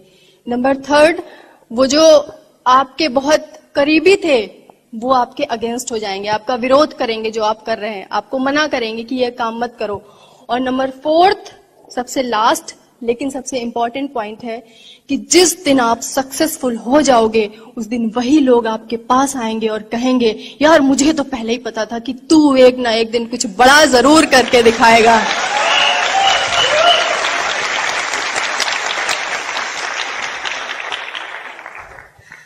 तो हमेशा चौथे पॉइंट को माइंड में रख के आप बिजनेस बनाइएगा। आपको बड़ा मजा आएगा, आपको बहुत फन लगेगा, आपको बहुत लाइट लगेगा, आपको बहुत इजी लगेगा, आपको बोझ नहीं लगेगा बिजनेस। बिल ब्रेट कहते हैं कि जब आप 1200 लोगों को एक प्लान दिखाते हैं, बिजनेस प्लान, तो 900 लोग आपको मना करेंगे बिजनेस में आने से, नो बोलेंगे।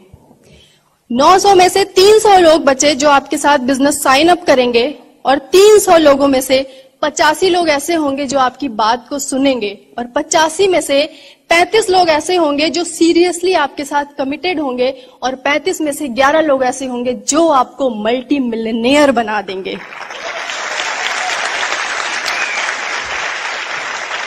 तो आपको मल्टी मिलियनेयर बनने के लिए 1200 लोगों को प्लान दिखाना वर्थ लगता है कि नहीं, ये बताइए मुझे। क्या मल्टी मिलियनेयर बनने के लिए हम 900 नोज नहीं सुन सकते? क्यों नहीं सुन सकते हैं? हम सुन सकते हैं, हम कर सकते हैं, और हम कर रहे हैं। आपको पता है बहुत जरूरी है टीचेबल रहना इस बिजनेस को करने के लिए। कई बार होता है कि हमें सब आता है, हमें लगता है ना हमें सब आता है, हम सब जानते हैं, हमें कुछ सीखने की जरूरत नहीं है। इतना कुछ है सीखने के लिए, इतना कुछ है कि हम पूरी उम्र अगर सीखते रहें तो भी हम सारी चीजों को नहीं सीख सकते। तो कभी भी आप ये मत सोचिएगा कि आपको सब आता है, आप बहुत एक्सपीरियंस्ड हैं। मुझे भी ऐसे लगता था, मुझे लगता था यार मैं बहुत पॉजिटिव मेंटल एटीट्यूड की बुक पढ़ती हूँ और मैं बहुत पॉजिटिव हूँ। एक दिन मैंने किसी बुक में पढ़ा, उसमें लिखा था कि आप अपना लेवल चेक करने के लिए कि आप कितने पॉजिटिव हैं, आप सुबह सो के उठिए तो एक नोटपैड लीजिए, एक पेन लीजिए, और सुबह से लेकर रात तक जो जो थॉट्स आती हैं, जो जो फीलिंग्स, नेगेटिविटी या पॉजिटिविटी, वो लिखते जाइए। मैंने वही किया। मैंने अब एक साइड अपनी पॉजिटिव थॉट लिखे और एक साइड अपने नेगेटिव थॉट लिखे। जब रात हुई तो आप बिलीव नहीं करेंगे, उसमें से 90% थॉट्स मेरे नेगेटिव थे और 10% थॉट्स मेरे पॉजिटिव थे। मुझे क्या लगता था कि मैं बहुत पॉजिटिव हूं, क्योंकि मैं बुक्स पढ़ती हूँ, क्योंकि मैं मीटिंग्स में जाती हूँ, क्योंकि मैं सेमिनार। पढ़ना और सुनना अलग बात है, अपने जीवन में किसी लाइन को उतार लेना अलग बात है। ये मैटर नहीं करता है कि आपने कितनी बुक्स पढ़ी, मैटर ये करता है कि आपने बुक की कोई लाइन अपनी जिंदगी में उतारी क्या, आप उसको अपने एक्शन में ढाल पा रहे हैं क्या, आप उसको बिहेवियर में अपने ला पा रहे हैं क्या। हमें पता है कि सच बोलना चाहिए, पॉजिटिव रहना चाहिए, ये सब बहुत अच्छी चीजें होती हैं, बट क्या सिचुएशन अगर आती है कुछ ऐसी तो वाकई में हम सच बोलते हैं, खरे हैं एकदम, भले किसी को कुछ बुरा लगे, कुछ हो जाए, लेकिन क्या हम सच्चाई का ही साथ देते हैं? ऐसा होता है? नहीं होता है। कई बार ऐसी सिचुएशन आपका टेस्ट लेती है सिचुएशन कि आप कितने स्ट्रांग हैं अंदर से। तो कई बार ऐसी सिचुएशन आएगी कि आपको झूठ बोलना ही पड़ेगा, लेकिन तब भी क्या आप सच का ही साथ देंगे? ये अपने आप को टेस्ट करने की छोटी छोटी लेकिन बहुत स्ट्रांग चीजें हैं। तो सबसे पहले सुधार की कहाँ जरूरत है? खुद पे। हम क्या करते हैं? हमेशा दूसरों पे ब्लेम करते हैं, ये ऐसा वो वैसा, हमारा अपलाइन ऐसा है, अगर वो ऐसा होता तो आज हम भी डायमंड बन गए होते। अपलाइन भी सोच रहा है, आप ये मत सोचिए, वो सोच रहा है हमारा डाउनलाइन अगर ऐसा होता तो आज हम भी डायमंड बन गए होते। तो हम क्या करते हैं? इस पे मुझे गालिब का एक शेर याद आ रहा है, उम्र भर गालिब यही भूल करता रहा, उम्र भर गालिब यही भूल करता रहा कि धूल चेहरे पे थी और आईना साफ करता रहा।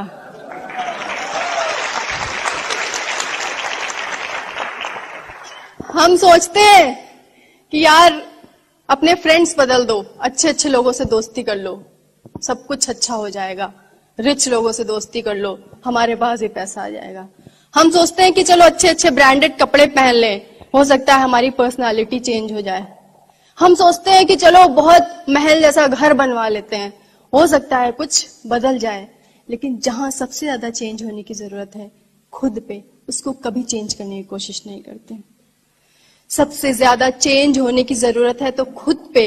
अगर जिस दिन आपने पूरी दुनिया को छोड़कर अपने ऊपर काम करना स्टार्ट कर दिया, उस दिन पूरी दुनिया आपके लिए ऑटोमेटिकली चेंज हो जाएगी।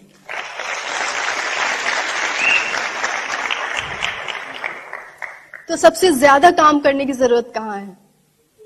खुद पे। आपका फोकस कहाँ है?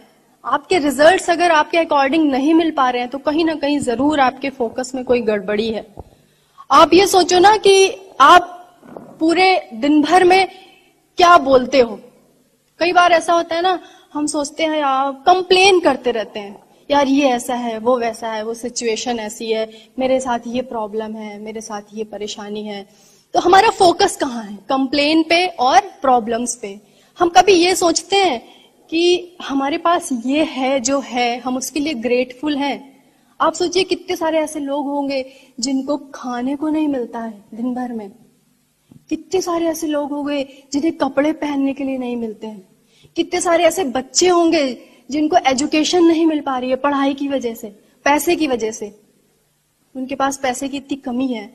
तो हम जब अपने से नीचे वालों को देखेंगे तो हमारे अंदर ग्रेटफुल वाली फीलिंग आएगी।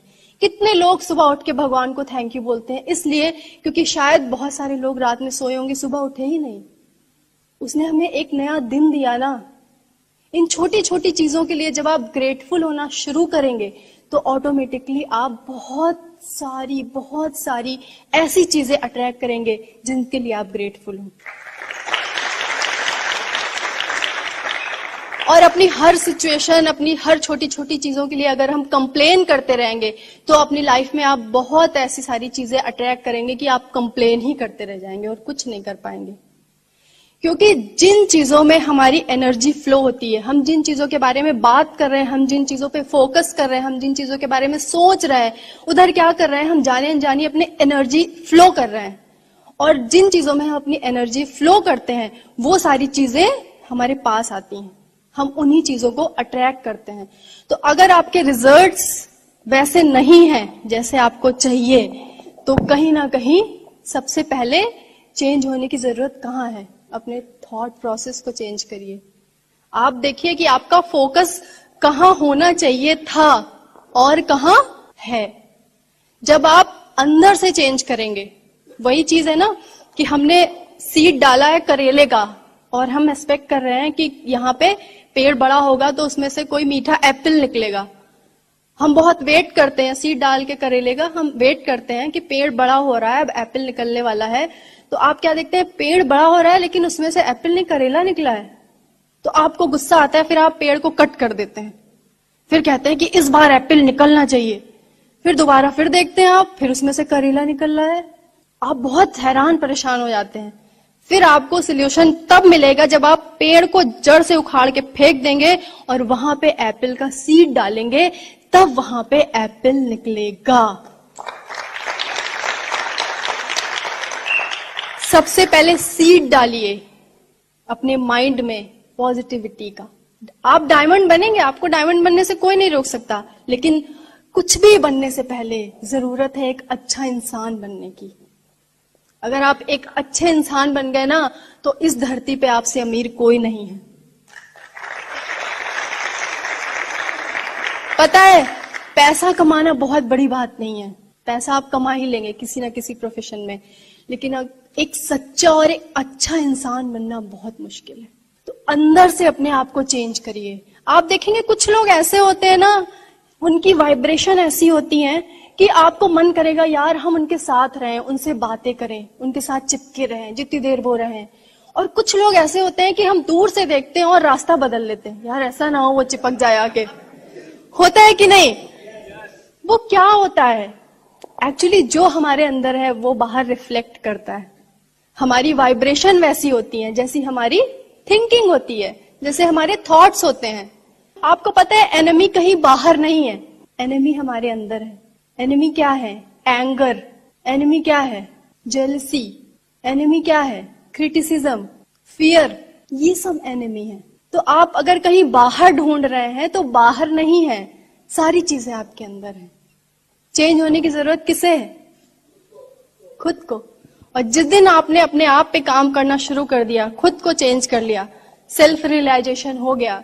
एक बार क्या होता है, एक मॉन्क होता है, उसको मेडिटेशन करना होता है, तो वो कोई ऐसी जगह ढूंढ रहा होता है जहां पे लोग उसे डिस्टर्ब ना कर सकें। वो बहुत परेशान होता है, कहता है कि जहां जाओ वहां लोग आ जाते हैं, डिस्टर्ब करते हैं, तो ऐसी कोई जगह मिल जाए जहां पे लोग मुझे डिस्टर्ब ना करें, मैं ऐसी जगह जाके मेडिटेशन करना चाहता हूँ। तो बहुत सोचता है, फिर उसके माइंड में अचानक एक आइडिया आता है। वो एक बोट लेता है और नदी के बीचों बीच जाकर मेडिटेशन करना स्टार्ट कर देता है। 2-3 घंटे मेडिटेशन करता रहता है, तो अचानक से उसको लगता है कि उसकी बोट पे किसी दूसरी बोट ने बहुत जोर से टक्कर मारी। तो जब वो आंखें बंद किया होता है तो उसको बहुत गुस्सा आता है, और वो बस आंखें खोलता ही है कि सामने वाले बोट को मैं अच्छे से डांट लगाऊं, क्योंकि मैं इतने बीच में आया हूं मेडिटेशन करने के लिए और यहाँ भी लोग मेरा पीछा नहीं छोड़ रहे हैं। तो जैसे ही वो गुस्से में आंख खोलता है, अचानक देखता है कि वो तो एक खाली बोट है जो नदी में बहते बहते कहीं से आ गई है और उसकी बोट को टक्कर मार दी है। तो अचानक उस मॉन्क को सेल्फ रियलाइजेशन होता है कि यार ये एम्प्टी बोट तो सिर्फ एक ट्रिगर थी मेरे अंदर जो है उसको बाहर निकलवाने के लिए। एक्चुअली एंगर तो मेरे अंदर ही था। तो बाहर की सिचुएशन सिर्फ एक ट्रिगर होती हैं, आपके अंदर से बाहर वही निकलेगा जो ऑलरेडी आपके अंदर है।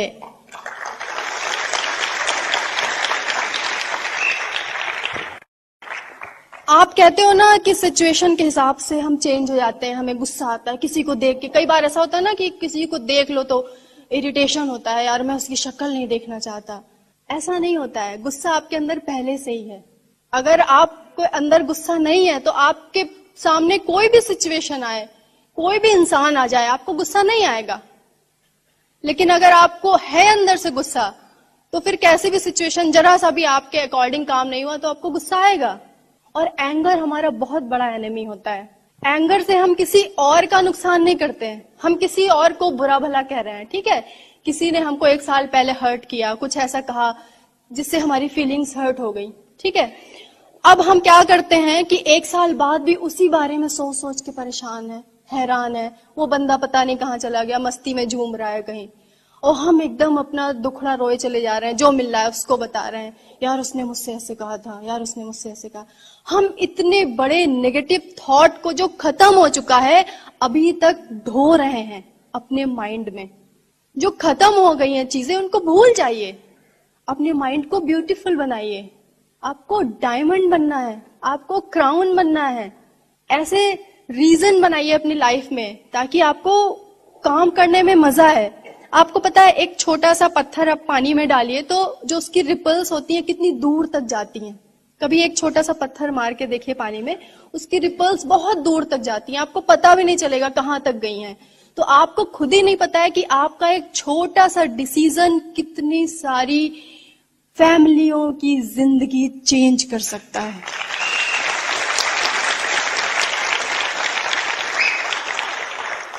एक रीजन होना चाहिए आपके पास काम करने का।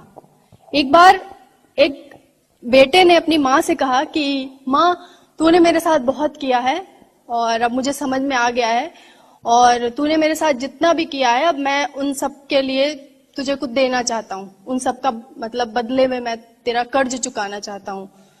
तो उसकी माँ कहती है ठीक है, चुका देना, अभी तुम सो जाओ, बहुत रात हो गई है। तो जब वो सो रहा होता है तो उसकी माँ क्या करती है, एक बाल्टी पानी लेके अपने बेटे के ऊपर डाल देती है, बिस्तर के ऊपर। तो वो अचानक से उठता है, कहता है कि माँ तुझे क्या हो गया है, मैं सो रहा हूँ और तुमने मेरे ऊपर एक बाल्टी पानी डाल दिया है।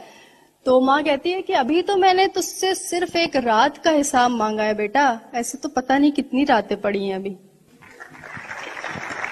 तो हम अपने पेरेंट्स के लिए जो उन्होंने हमारे लिए किया, हम उनका कर्ज कभी नहीं चुका सकते, लेकिन कुछ तो कर सकते हैं। हमें कितना अच्छा लगेगा अगर हम अपने पेरेंट्स को अपने पैसों से वर्ल्ड टूर करवाएं, बिजनेस क्लास में लेके जाएं, 7 स्टार होटल में स्टे कराएं। अच्छा लगेगा कि नहीं? कुछ तो कर सकते हैं। तो ऐसे स्ट्रॉन्ग रीजन बनाइए। हमारे कुछ ऐसे दोस्त हैं जिन्हें शायद हमारी जरूरत हो, हमारे भाई बहन हैं जिन्हें शायद हमारी जरूरत हो, कुछ ऐसे बच्चे हैं जिन्हें एजुकेशन नहीं मिल पा रही है पैसे की वजह से, उन्हें शायद हमारी जरूरत हो। हम अपनी परेशानियों में ही फंस गए, हमने इतनी अपनी कंफर्ट जोन बना ली, हम उससे बाहर ही नहीं निकलना चाह रहे हैं। बहुत बड़ी दुनिया है, बहुत खूबसूरत लाइफ है। इट डिपेंड्स ऑन यू कि आप उसकी खूबसूरती देखते हैं या हमेशा अपनी प्रॉब्लम्स और उसकी नेगेटिविटी देखते रहते हैं। ये आप पे निर्भर करता है कि आप देख कहाँ रहे हैं। एक बार करण जौहर का शो था, तो उसमें ऋतिक रोशन और राकेश रोशन का इंटरव्यू चल रहा था। तो करण जौहर ने राकेश रोशन से पूछा कि ये बताइए कि ऋतिक पढ़ने में कैसा था। तो राकेश रोशन बोलते हैं कि अरे मेरा बेटा पढ़ने में तो बहुत अच्छा था, हमेशा टॉप 3 में आता था। तो ऋतिक रोशन बीच में ही उनकी बात को रोकते हैं और कहते हैं कि नहीं पापा, आप गलत बोल रहे हैं, मैं तो हमेशा एक एवरेज स्टूडेंट रहा हूं, मैं किसी तरह मुश्किल से पास हो पाता था बस। तो उसके बाद फिर से एक इंटरव्यू हुआ, टाइम्स ऑफ इंडिया ने इंटरव्यू लिया ऋतिक रोशन का, और बोला कि नेशनल टीवी पे शो चल रहा था और उसमें आपने अपने पापा को बीच में टोक दिया, कितना गलत काम किया। उसने कहा नहीं, अगर मैं नहीं टोकता तो मुझे गिल्ट होता, तब मैं गलत काम करता। मैंने टोक दिया तो मैं बड़ा लाइट फील कर रहा हूं, क्योंकि मैं जैसा हूं मैं वैसा ही रहना चाहता हूं, मैं वैसे ही दुनिया के सामने आना चाहता हूं, मुझे बनावटी बनने की जरूरत नहीं है। आप जैसे हैं वैसे ही बहुत अच्छे हैं। आप पता है, आप जैसे हैं वैसे ही अपने आप को एक्सेप्ट करेंगे जब, तब आप सोचेंगे कि आपको क्या इंप्रूव करने की जरूरत है।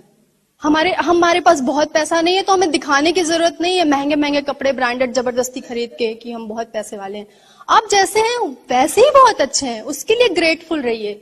जब आप एक चीज, छोटी सी चीज के लिए ग्रेटफुल रहेंगे तो आपके पास बहुत सारी ऐसी सिचुएशन और ऐसी चीजें आएंगी जो आपको ग्रेटफुल होने का मौका देगी। तो सबसे ज्यादा सुधार होने की जरूरत कहाँ है? खुद को। जाते जाते एक शेर में जरूर बोलना चाहूंगी, बार बार गिरकर भी मुकम्मल खड़ा हूं मैं, बार बार गिरकर भी मुकम्मल खड़ा हूं मैं, ऐ मुश्किलों देखो तुमसे कितना बड़ा हूं मैं। दोस्तों, भले ये दुनिया आपको पसंद करे ना करे, कोई फर्क नहीं पड़ता है, आप अपने आप को पसंद जरूर करना। भले ये दुनिया आपको प्यार करे ना करे, कोई फर्क नहीं पड़ता है, आप अपने आप को प्यार जरूर करना। भले ये दुनिया आपसे कहती रहे कि तुम नहीं कर सकते, नहीं कर सकते, कोई फर्क नहीं पड़ता है, आप अपने आप से ये प्रॉमिस करना कि यस मैं कर सकता हूं। क्योंकि फर्क इस बात से नहीं पड़ता है कि ये दुनिया वाले आपके बारे में क्या सोचते हैं, बल्कि फर्क इस बात से पड़ता है कि आप अपने बारे में क्या सोचते हैं। Thank you.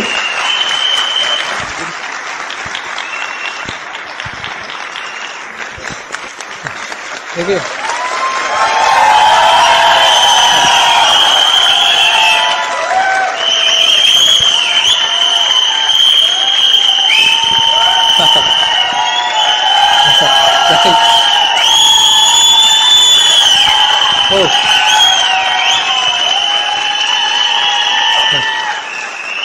Thank you, thank you.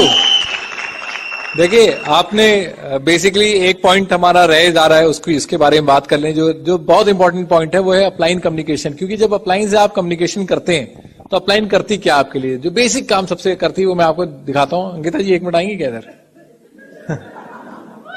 है ना, ये इधर की तरफ आइए, थोड़ा सा लेफ्ट आइए, थोड़ा सा लेफ्ट, इधर की तरफ लेफ्ट आइए, थोड़ा सा और लेफ्ट होइए, अब सीधे आइए, थोड़ा फिर राइट की तरफ आइए, हाँ थोड़ा सीधा आइए, सीधा आइए। बेसिकली क्या करती है अपलाइन, आपको सिर्फ ऐसे ही डायरेक्शन दे करके आपको आपकी मंजिल तक पहुंचा देती है ना। क्योंकि रास्ते में क्या होता है, हम कई बार डिफोकस होने लगते हैं। हम चलते हैं इस बिजनेस में कहीं जाने के लिए, रास्ते में फिर वो क्या होता है, कई बार परिस्थितियां हमारे ऊपर हावी हो जाती हैं, कई बार सिचुएशन, कई बार हम अपने पे हावी हो जाते हैं, मैं नहीं कर सकता, है ना।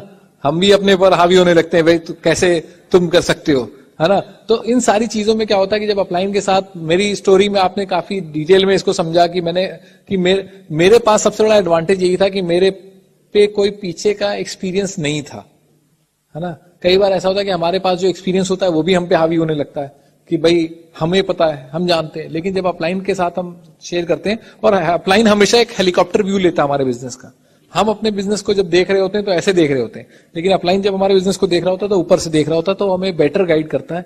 और जब ये रेगुलर कम्युनिकेशन हमारी अपलाइन के साथ रहता है तो ऑटोमेटिकली हमारे गोल्स लॉक हो जाते हैं। चलते चलते बस आपसे एक बात कहना चाहूंगा मैं, कि पर्टिकुलरली जो इसकी बात कर रहे थे आप, अकाउंटेबिलिटी की और उसकी जिम्मेदारी की बात कर रहे थे, कि अकाउंटेबल होना बहुत जरूरी है। और कई बार ऐसा होता है कि हम अकाउंटेबल होते हैं, लेकिन हम कई बार जब अच्छा होता है उसका क्रेडिट हम लेना चाहते हैं, और जब कुछ गड़बड़ होता है तो उसके लिए हम किसी और को खोजते हैं। एक ऑफिस के अंदर एक आदमी से पूछा गया कि भाई तुम ऑफिस का क्या काम करते हो? कहते मैं अपने ऑफिस का सबसे जिम्मेदार आदमी हूं।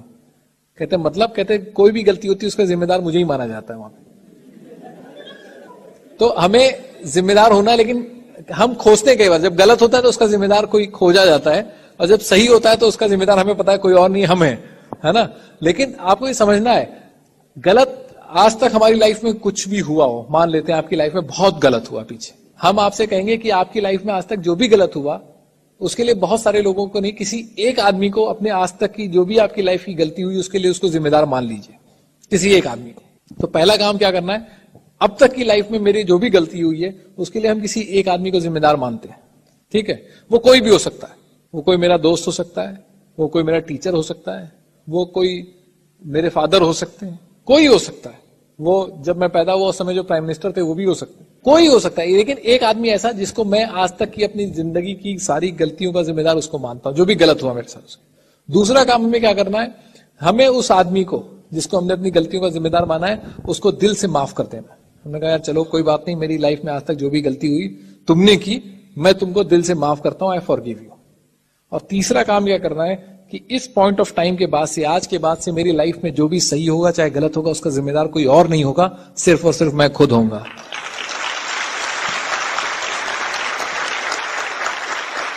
मैं अकाउंटेबल हूं अपनी लाइफ के लिए, मैं अकाउंटेबल हूं अपने ड्रीम्स के लिए, मैं अकाउंटेबल हूं अपने बच्चों के ड्रीम्स के लिए, मैं अकाउंटेबल हूं अपने हिसाब किताब के लिए, मैं अकाउंटेबल हूं हर चीज के लिए। तो मैं जो कहूंगा वही करूंगा, जो करूंगा वही कहूंगा। अपनी लाइफ की जिम्मेदारी आज से मैं खुद लेता हूं, ठीक है। और अगर आप जिम्मेदारी लेते हैं तो मेरे ख्याल से आप अपनी नहीं बहुत सारे लोगों की लाइफ चेंज करेंगे। हमारी शुभकामनाएं आपके साथ हैं। नितेश और अंकिता दीक्षित आज आपके बीच में सिर्फ और सिर्फ इसलिए आए कि एक दिन आप हमारे शहर आए और अपनी स्टोरी हमारे साथ शेयर करें, हमारी टीम के साथ शेयर करें, और वो लोग आपसे इंस्पायर हो, तालियां बजाएं और एक डिसीजन लें, जैसे आज आपने एक डिसीजन लिया है अपने बिजनेस में डायमंड जाने का। Thank you and God bless you.